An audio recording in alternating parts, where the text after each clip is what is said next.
And we're back Wednesday night, Late Night Parents. This is Ted Hicks. You can find us on Twitter.com, Late Night Parent, or The Real Ted Hicks. You can find us on Facebook.com at Late Night Parents. You can find us on our portal on the website, LateNightParents.com. And you can find me here every Wednesday night. Excited to be speaking with you once again. Rough start to the show. Sorry to our live listeners. Pretty rough start for the show. But other than that, happy to be here. Happy to be here and once again be speaking with you about various topics. I'm not sure where to start, but we have so many different people to thank, and we always start off the show as humble as we possibly can be, because we want to thank our media partners. We want to thank the Happy Hour Network that broadcasts us live, and all of our specific radio partners. You and I are One Radio, Life Improvement Radio, NGSC Sports that powers us on the iHeartRadio app, XRP Radio in the UK. Want to say thank you for the support. Arena Sports Network. You guys play us recorded every night at 11 p.m. Eastern Time. Want to say thank you to Mr. Brian Snow. I-95 Sports Network. Bobby Blackjack, as always, every week, sharing our word out there amongst all the sports fans. The Underground radio station, theunder.us, 90. Want to say thank you for airing our show. Raheen in Philadelphia, want to thank you for airing various portions of our show. Really grateful, and I think I would be remiss if I forgot Jimagination Network, Hezzy McCaleb and friends that also air the show. So, as always, a lot to be thankful for, a lot to be grateful for. I know we got a rough start. We started off a little late. We didn't start at the top of the hour. Want to thank our friends at Fios New York, Verizon Fios. Appreciate the partnership. Look forward to the upcoming Twitter chat that's coming up this Monday, where, you know, some of the influential bloggers get together and talk about Verizon Fios and all the great things are happening. I'm officially a triple play customer with Verizon. Very happy. I think as of last Friday, I became a triple play customer. Want to thank our friends at Salon Paz, not only for a great interview last week. Thank you for the wonderful care package you provided that I received today. But I would tell you, out of all the gifts and items that I received this week, really grateful for the joy of success. Our featured guest is coming up within the next 45 seconds. I just have to get through a couple of things. But for tonight's show, our featured guest is Ms. Susan Ford Collins. We like to say America's success coach, you know, key player in leadership, all the above. She's going to help us be successful. We're going to talk about HSPs, highly successful people. Really excited about that. 30 minutes past the hour, we're going to talk with our friend Richard Valdez. We're going to talk about security, privacy, and encryption. We're going to kind of highlight Apple's fight against the U.S. government, against the FBI. Whose side are you on? There's a lot going on in the media. You go to apple.com and there's a message up there about what's being, you know, asked of Apple. 45 minutes past the hour, I get to talk about some topics. 3 of them, 5 arenas for improving wellness at work for the year 2016, 7 steps to kickstarting an improved you. And the last topic I'm going to cover at the close of the show is going to be why we should all be rooting for women in technology. I'm in technology, and I'm really excited about the topic. We're going to talk about it, talk about some key points. And like I said, we've got a lot of things going on. Just want to be mindful of everyone's time. I know Susan is in the queue. Ms. Collins is in the queue, so I'm going to bring her on right now. But I want to start off by saying Susan Ford Collins is a sought-after speaker, trainer, and the founder of Technology of Success. She began her career as a young researcher at the National Institutes of Health with the radical idea to focus on research on healthy, highly successful people rather than dysfunctional ones. I want to thank our featured guest of the night, Susan Ford Collins. Susan, how you doing? Oh, I'm just fine, and I'm happy that it's Susan. It's definitely a first-name call here. Oh, yes, definitely. It's Susan and Ted. That's exactly how it is. So, Susan, I was so grateful this morning. I noticed in the items that recently came in, I received the Technology of Success Series Book 1. Yes, and yes. The Joy of Success. Yes. Well, we spend so many hours and so much effort getting the long hours and hard work of success, and I decided, since I didn't want that to be the title, that I would write a book called The Joy of Success and take a look at the upside of all of this that we do, and, here to think tonight about how we can fall in love with the job we've got instead of always wanting to be doing something different. It really shifts your life, and it really brings things back into perspective. Susan, that's excellent. I have so many questions. I'm not sure where to start, but it's really helpful knowing that you focus on highly successful people and highly successful skills rather than looking at the negative, dysfunctional skill set that's out there.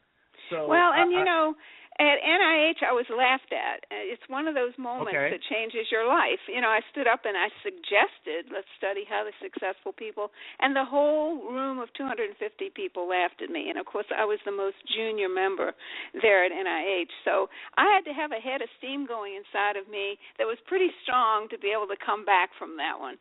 So, that was many, many years ago. And the last laugh was that I gave a talk in Washington, D.C. at the National Grant Management Association, and a whole group of people came afterwards. I had told the story about NIH being laughed at, and they said they were the people who decided on grants at NIH, and they only wished they had been there because they would have shouted, yes, Susan, it's a great idea. So, if you work long and hard, it all comes around to you. But what I find is that most people spend their time thinking about what they didn't do when they fall asleep at night. I didn't do that. Oh, I didn't do the meeting. Yes. I forgot to make this call. And so they create a mindset of I'm failing. And one of the things that I noticed with highly successful people as I shadowed them for literally 20 years. I went in the car with them. I sat in meetings with them. I got to ask them questions. And I saw that they would take 10 or 15 minutes every day to just sit quietly in their office. And I'm sitting on the other side, and I'm going, what are they doing?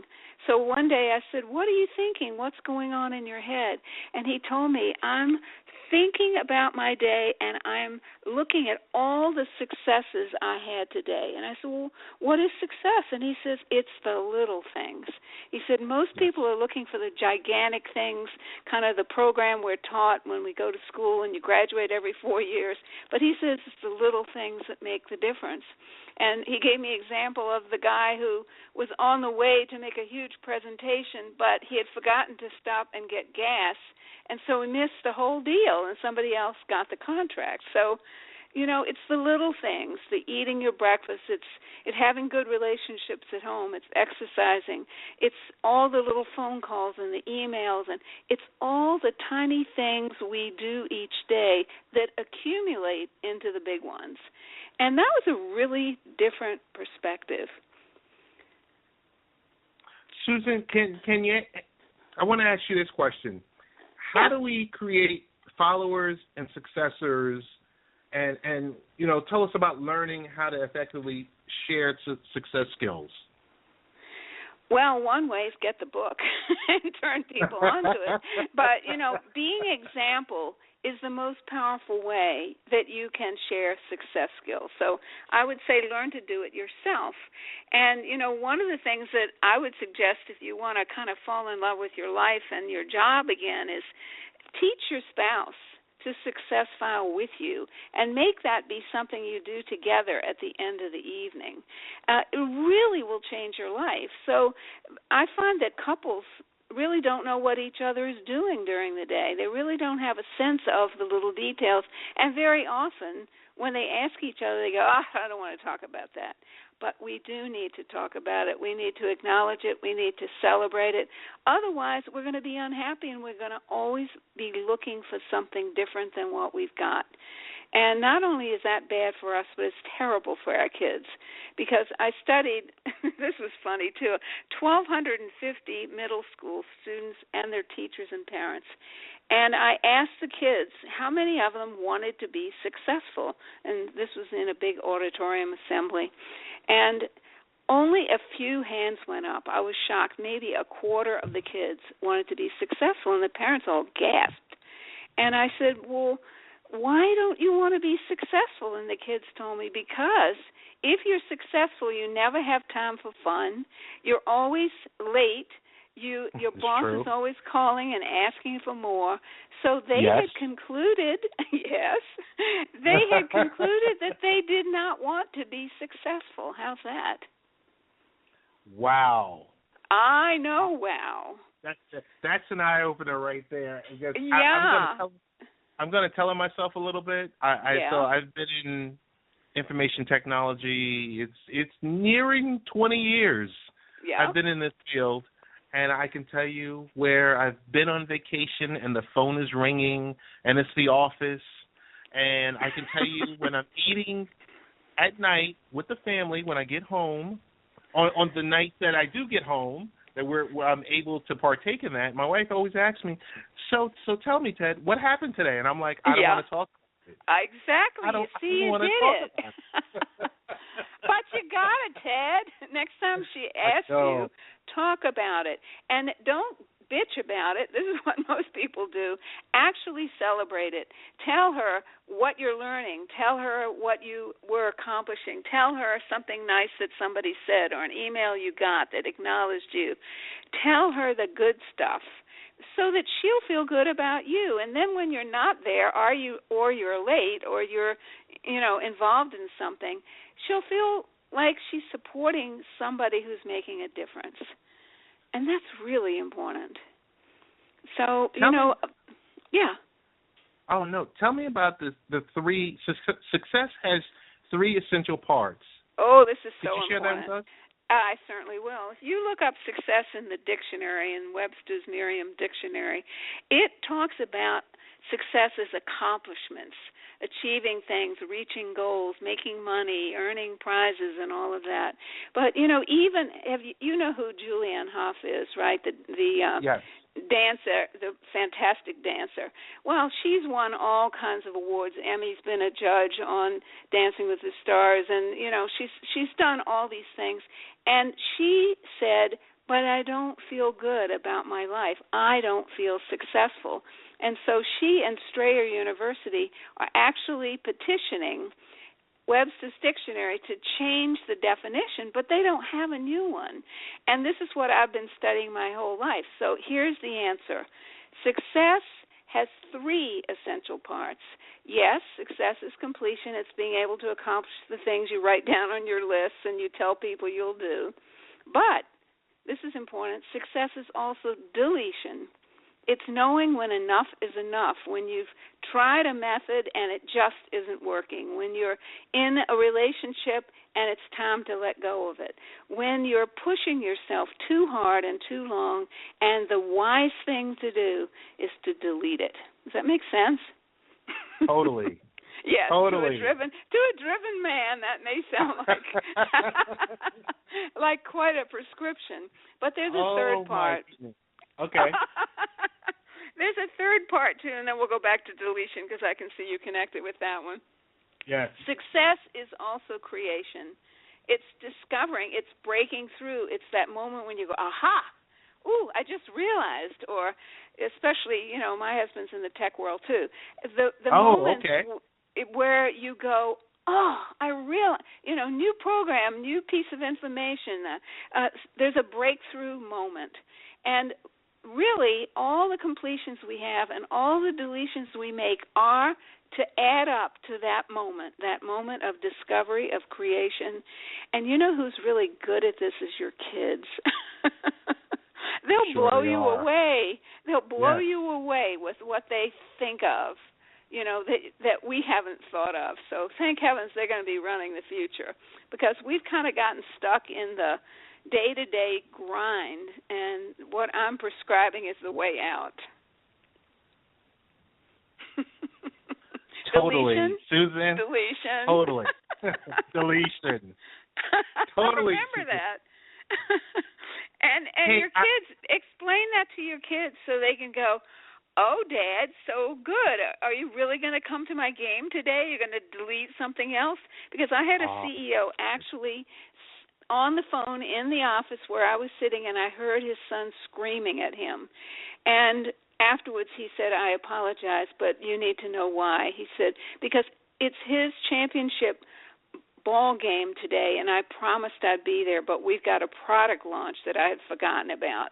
And so my son was saying, I hate you, Dad. You never keep your word with me, and you always make everything else more important. So, delete some stuff so your kid starts to believe in you again and wants to be successful. Totally. I like I said, the best thing about this podcast is it's therapeutic for me, because I get to speak to smart people like yourself, and I kind of get to change things on the fly a little bit, because from time to time, I think it was Monday. No, it wasn't. Yeah, I think it was either Monday or Tuesday. And my wife said, you sit on your podcast and you talk with all these great people. When do you start to take some of that stuff in? And I said, wow. Mm-hmm. Okay. Deletion. Okay, wife, listen up. Deletion. Okay, I want to give a bottom line here.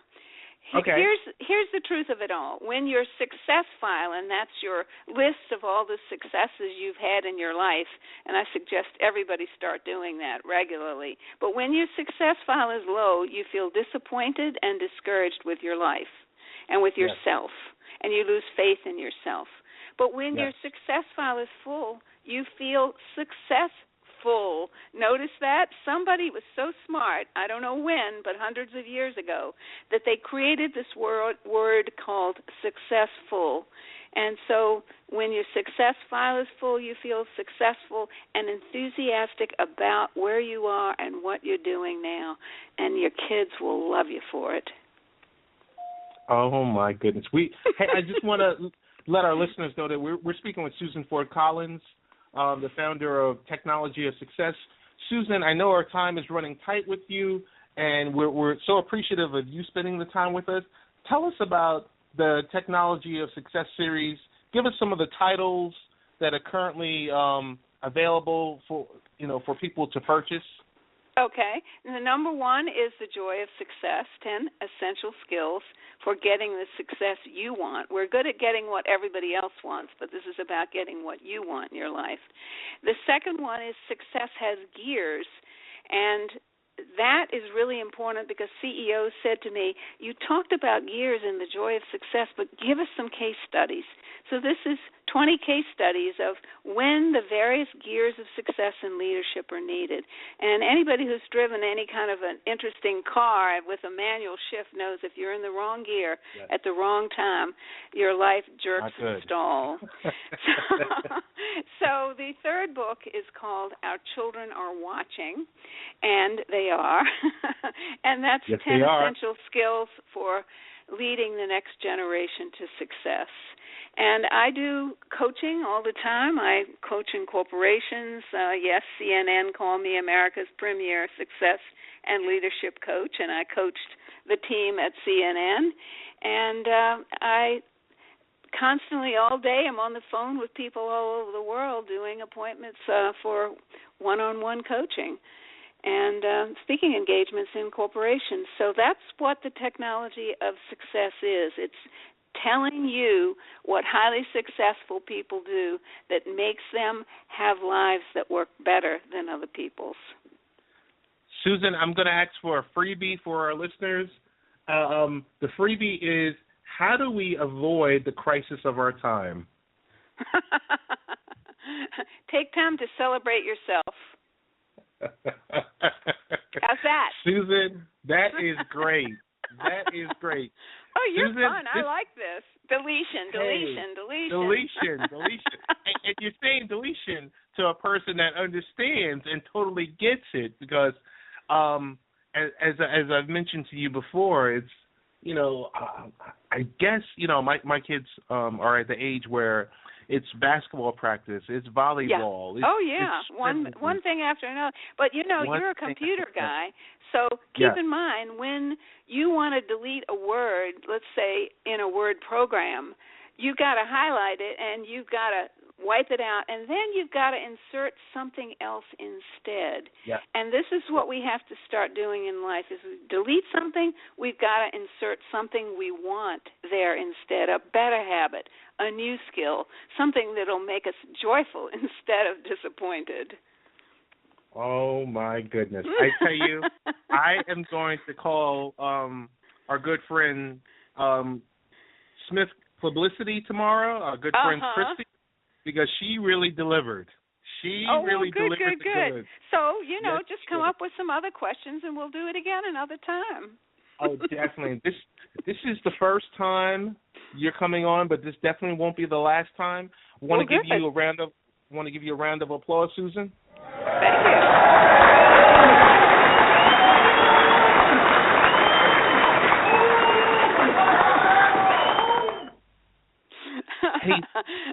That sounds like the picture on my website, www.technologyofsuccess, because you'll see an audience kind of cheering. So thank you for giving me that soundtrack to go along with it. You're so welcome.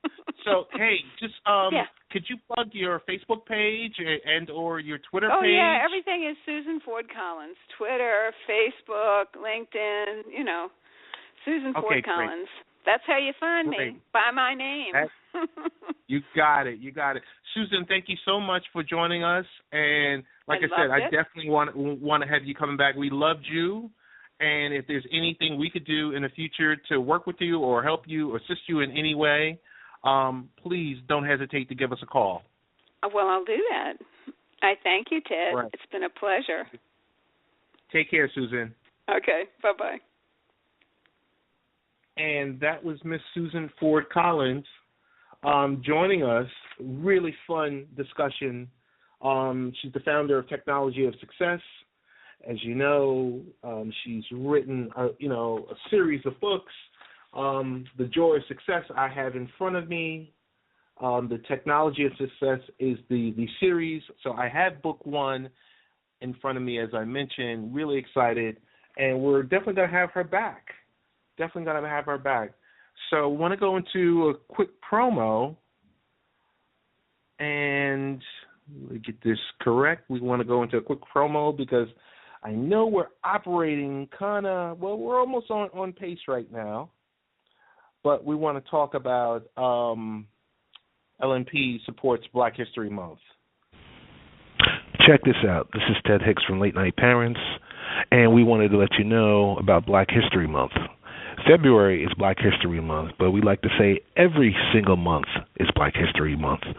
We should recognize the rich culture and heritage of Black people, and although the battles have not been won yet, we should be proud to take some time out this month to explore the powerful and victorious lineage of our people. That's right, so don't be a vulture and learn about your culture.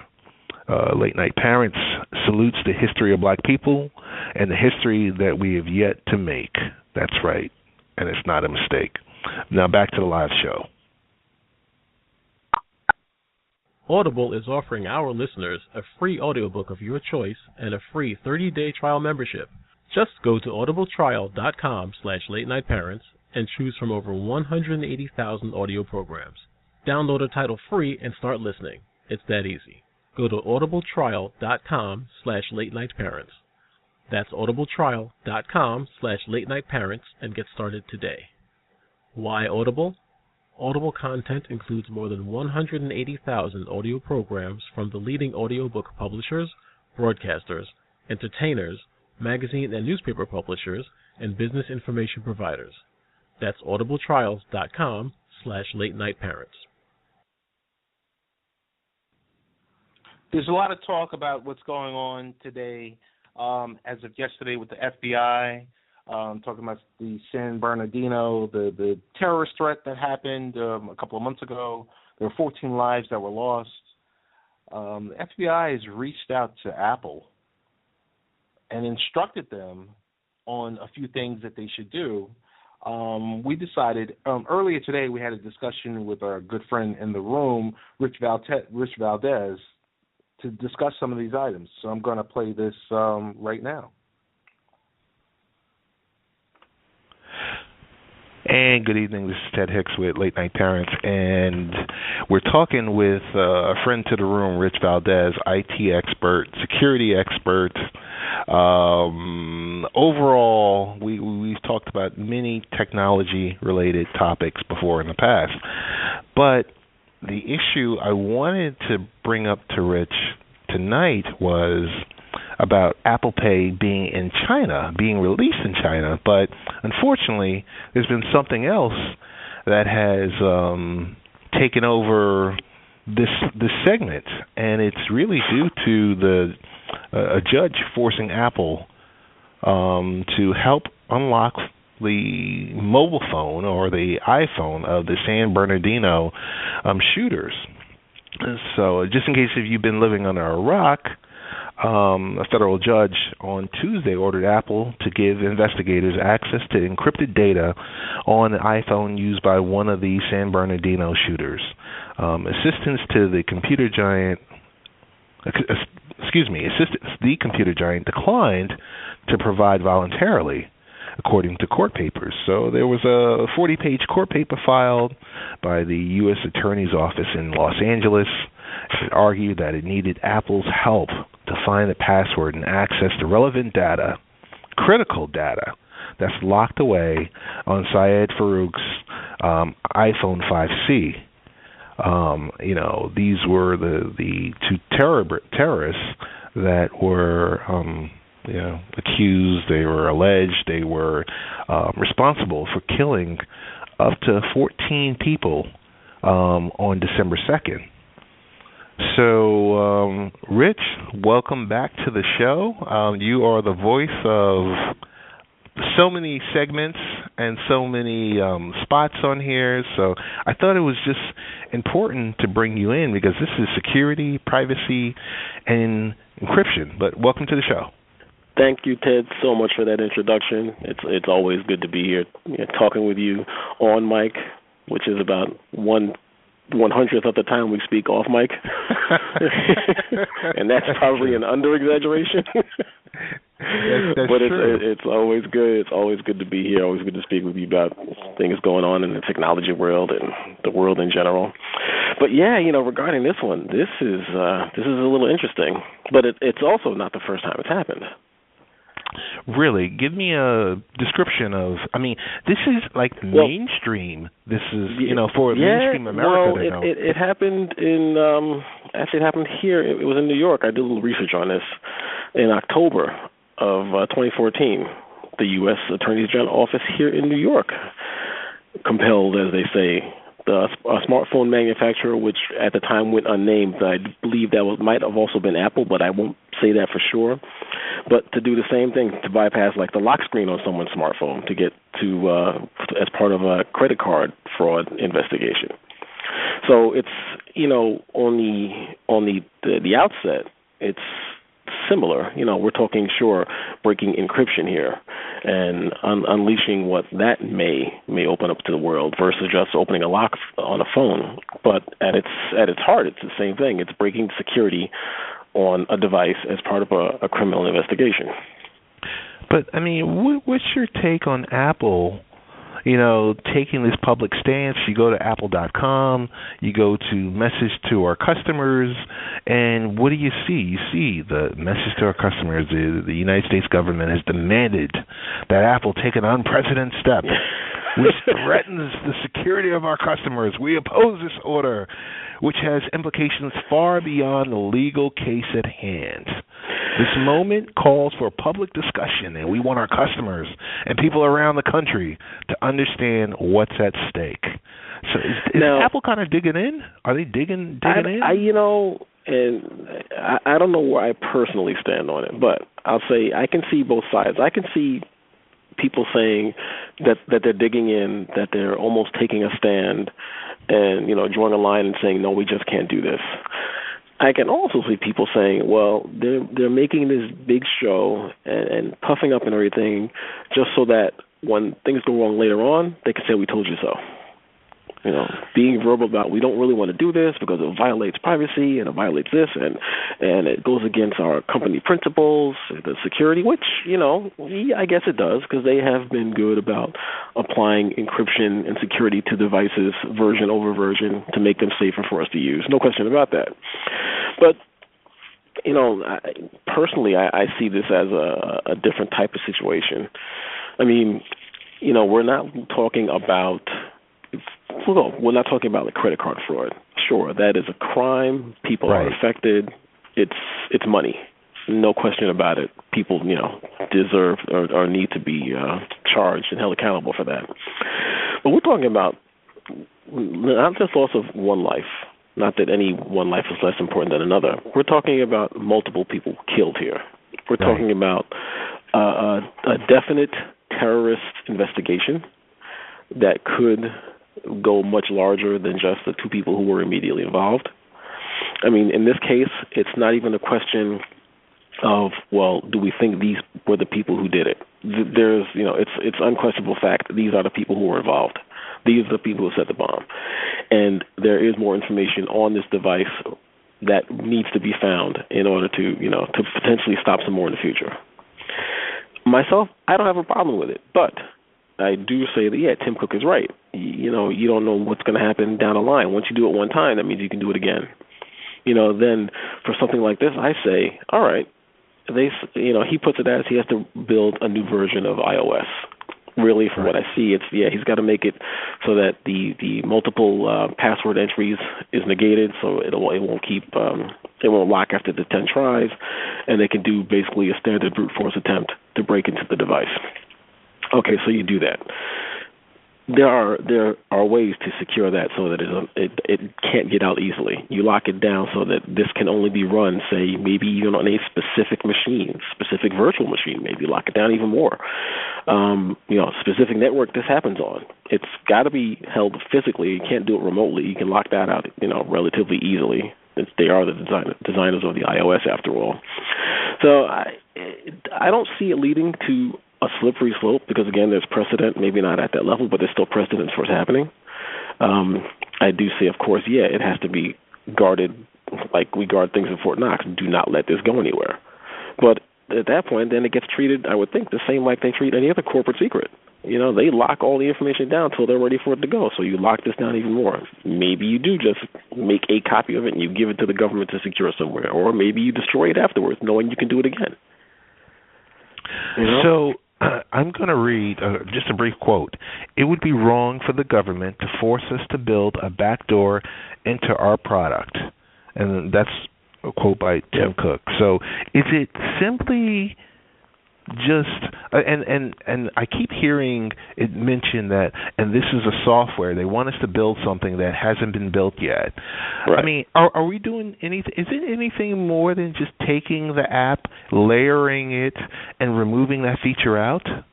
I mean, am I missing something? I don't do Apple iOS programming, but I equate it to an OS upgrade. So every upgrade added features. Right. So you apply a quote-unquote upgrade that removes those features. Right. That maybe I'm being simplistic about it, but I don't think so. I mean, maybe we are, maybe we aren't. I think we might lean towards the side of we are because this is our profession and this is what we've been involved in, Better Path, better part of half of our lives.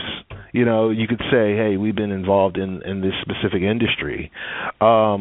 And I can't really see it anything more than that, technically, on the technical side. On the technical side, right. Right. Now, we know the level with encryption. We know privacy because, let's just say somewhere in our previous lives, at a previous location or whatever like that, we might have been asked to, hey, we need access to XYZ's workstation or something like that.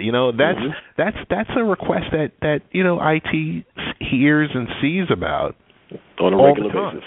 On a regular time. Or hey, this machine is encrypted, or we need to have that conversation about, hey, how do we encrypt this specific machine? So this is just the opposite of, paring it down, making that version of iOS so that they can get in there. Because, this is from what I heard, and I could be wrong. I'm wrong all the time. Trust me, I'm wrong more than I'm right. Rarely. But it's at a point. I think what's in question is 18 minutes.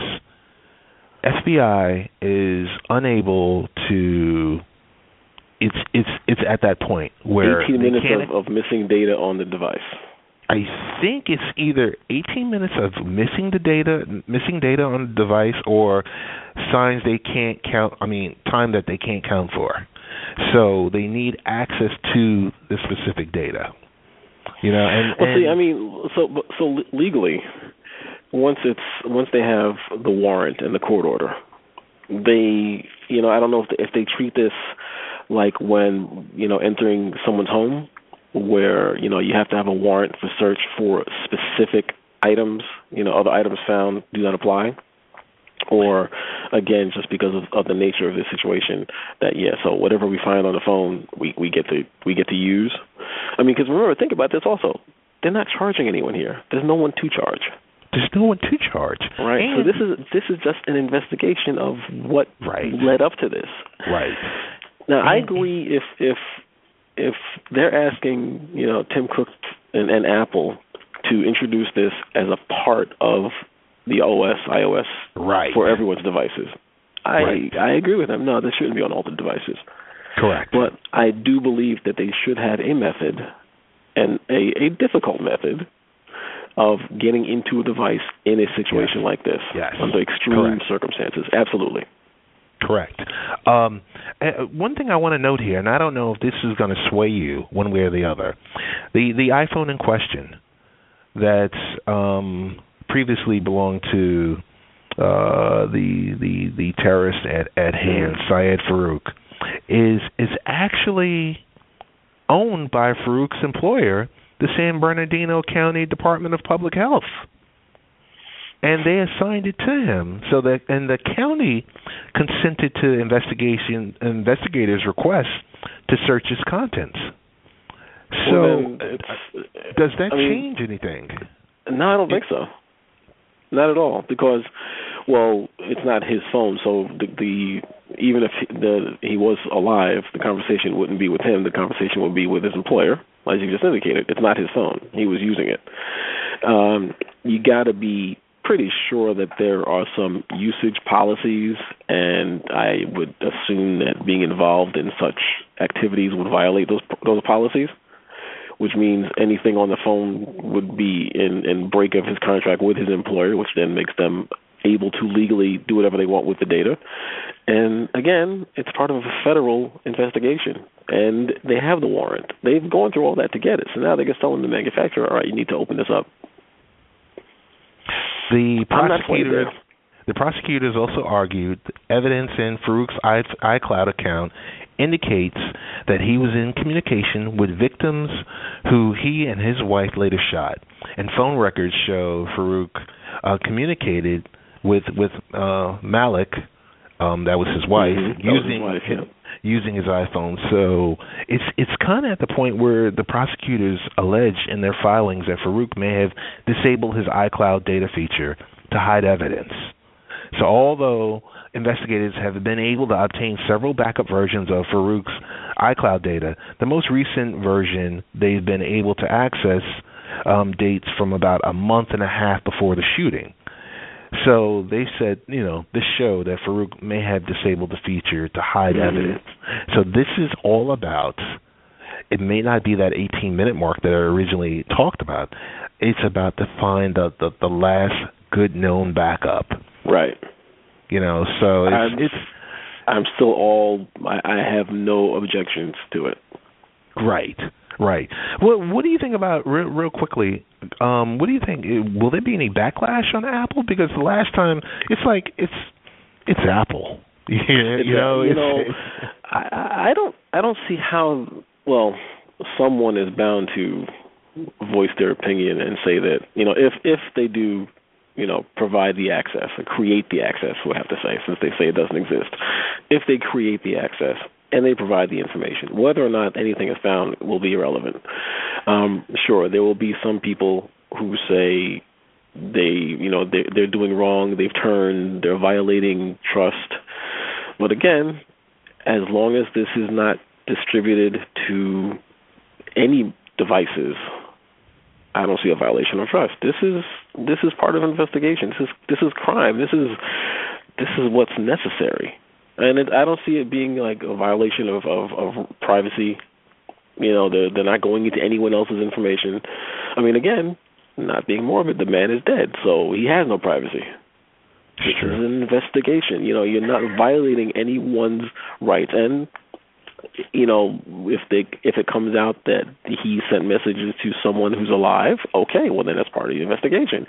If it comes out that yes, he did correspond with some of the people who he and his wife later then went on and shot, well then okay, let's see what those communications were. Were there signs? Was there more information that someone could have picked up on? Was there threats?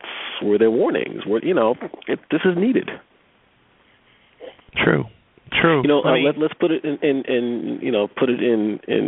hindsight, in comparison.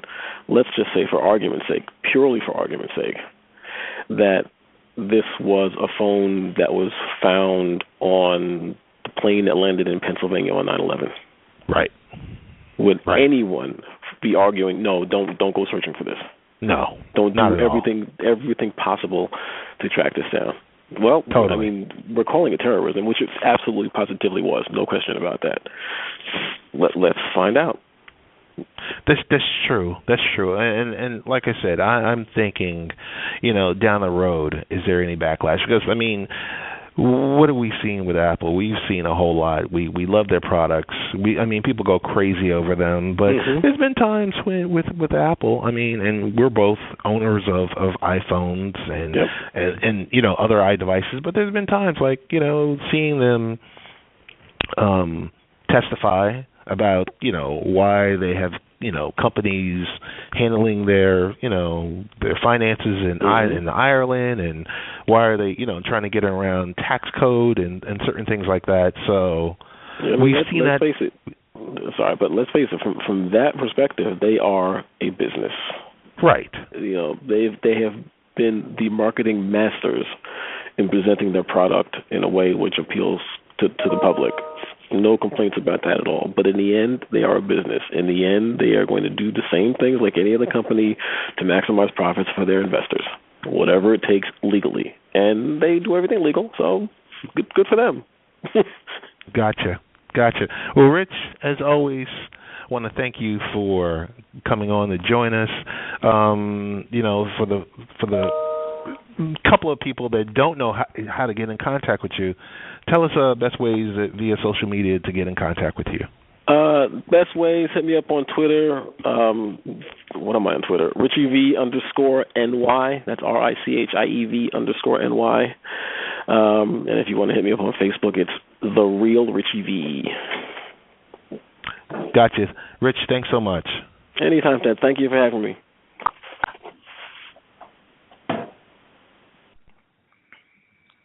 And that was Richie Rich Valdez's take on Apple's fight against the U.S. government. Just really want to get into the 45 minutes past the hour segment. TED Talks on LNP. That's my take on TED Talks, and then of course I throw in LNP because this is our show. But there's 3 topics at hand that I wanted to touch about that were also available on LateNightParents.com. First one is 5 arenas for improving wellness at work in 2016. Well-being involves more than just losing weight. While it's no surprise that losing weight consistently ranks at the top of New Year's resolutions, our good friend Dr. Donna L. Hamilton says obsession with weight is often too narrow a focus. For many, weight is a symptom of a lifestyle that's not conducive to wellness. Since much of our lives revolve around work, it makes sense to focus our attention on the workplace wellness. In addition to the mentally and physically demanding work hours, it kind of states that there are new factors adding to potential stress to today's work environment. Because we spend a significant amount of time of our waking hours working. You have to encourage people to pay attention to improving your well-being at work. Doing this is also an effective way to take steps towards improving your overall personal wellness in a way that makes sense to you. So I want to give you 5 arenas. Arena number 1 is the physical arena. And this deals with the tangible things in your life, including your body and your physical environment. Some of the many things that you can do to improve this arena at work include using ergonomically sound office equipment, taking the stairs instead of the elevator, and stopping what you're doing at the moment each hour to stand and stretch and take a few deep breaths. The mental arena. This arena addresses your thoughts and beliefs. It's that little voice in your head that seems to narrate your day. You keep this arena fresh by learning something new about your job every day. That may include something about your company or something in a related field. If a racing mind keeps you awake at night, try a brain purge by writing down everything that you have to do the next day and completely forget about those items. This will be there on your list in the morning. The emotional arena. This arena deals with, those feelings that you get, which can get in the way of work and wellness. If you feel dissatisfied at the end of your day, for example, you got to write a list of what you accomplished instead of simply focusing on what's incomplete or needs to be fixed. And I think Susan Ford Collins talked about that. You got to keep a picture of someone or something that makes you smile on your desk. Loved ones, pets, and or favorite vacation spots work well. Take a look at it if you feel sad, angry, or anxious. Or take a quick break to read or watch something funny. Maybe your favorite meme or GIF. A few seconds of laughter can help reduce stress and quickly lift your mood. The social arena. This is the arena that I think, 9/10 of the world is in. This arena includes your habits, hobbies, and relationships. The 9 to 5 or 8 to 6 workday can find you stagnant in this arena. As humans, we have social inclinations, so let this space spice things up in your life. Consider inviting a coworker out to lunch or on a walk during a break. How well do you know the people that you work with? If you're shy, you may find a simple invite that can lead to an enriching acquaintance at work. According to a study in the Journal of Business Psychology, workers report higher job satisfaction when they feel they have the even opportunity for friendships. And the spiritual arena. This arena focuses on personal values and life philosophies, including those things that make you feel more grounded. So if you feel stress creeping up, do something that helps you get grounded and centered in the moment. For example, remember your personal mission, your hopes, your dreams, your desires. Then think about how your current work supports you in fulfilling your vision. This can help ease feelings of frustration and lack of control. So like during lunch, you might also try taking a moment of silent reflection or saying grace before eating. This also brings you in the moment and focus on what's really important to you. A second item that we wanted to touch upon was the 7 steps to kickstarting an improved you. And Here are a couple of those items. You have to begin. Step number one is begin by writing your mission. You got to think about what drives you. To know this is to help you determine what success means in your life. You got to think about football player, Hall of Famer Michael Strahan, for example, knew he didn't want to disappoint his parents. Whatever drives you, it has to be a clear mission of achieving it and a discernible path on a reliable map. Identify your organization's brand, needs, and priorities. This is for those who want to have a better bond with their own name brand or brand organization. What's the connection? If your company's brand is about making healthy, tasty treats, and you're developing a personal brand centered on music and art therapy, there could be a mission disconnect, or you simply haven't found a sensible way to make the underlying connection. Conduct your brand research. Determine the future skills needed for what you want to do, and research the industry and business in the industry that has success in your ideal future. For the more personal branding perspective, ask yourself, what are the long-term habits I need to adopt in order to be the person I want to be 5 years from now? That could be learning a new language or adopting a new diet. You got to create your brand template. If your brand were a can on a shelf, would it be dented, disheveled? Would the label be torn? If you ignore, reject, or skip this step, then you volunteered to live the life you have instead of the life that you want. Growing strategically, that overall visibility. So in a room or a business meeting, would you describe yourself as a church mouse or a brave eagle? Even if your brand emphasizes a sort of low-key class and subtly that already features an viable client who's list, you don't want your image to be diminished. Identify your brand agencies. So while building your brand today, don't dismiss what it could be a decade down the line. You'll likely have unidentified talents, or your brand or business may be utilized in a way that you haven't yet considered. Most importantly, scale your brand.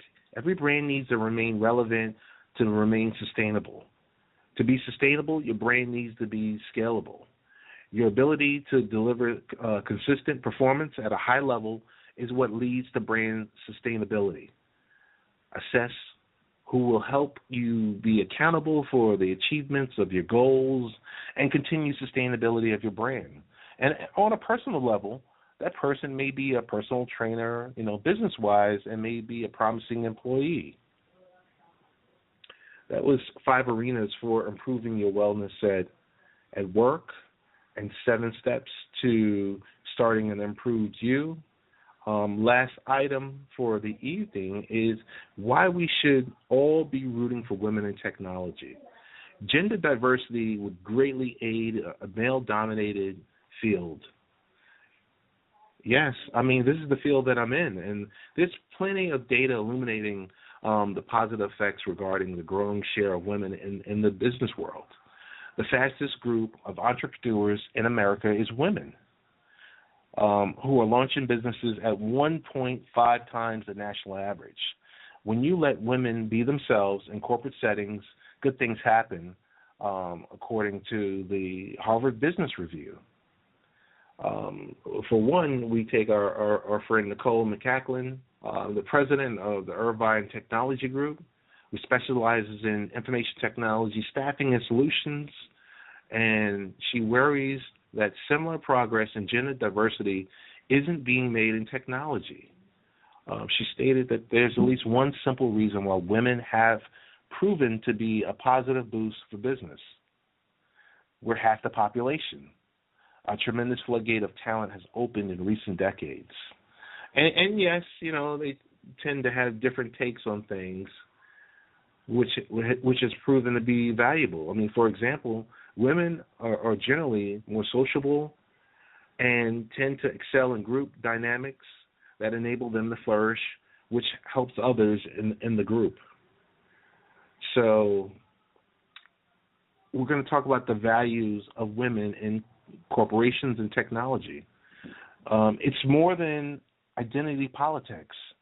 A recent lawsuit exposed Silicon Valley and how challenging that environment can be for women, which is bad for business. Why, you ask? Because women are the lead adopters of technology. According to the Intel researcher Genevieve Bell and Dow Jones, found that successful startups have more women in senior positions than unsuccessful ones. Again, women are half of the population, and they have plenty to offer in the tech field. Women are good for tech teams, culture, and for tech users. As more women lead businesses, the boys' club will need to adapt. More women are starting companies, and those who are leading have been doing well. This may lead women business leaders to wonder why most of the tech divisions are dominated by men.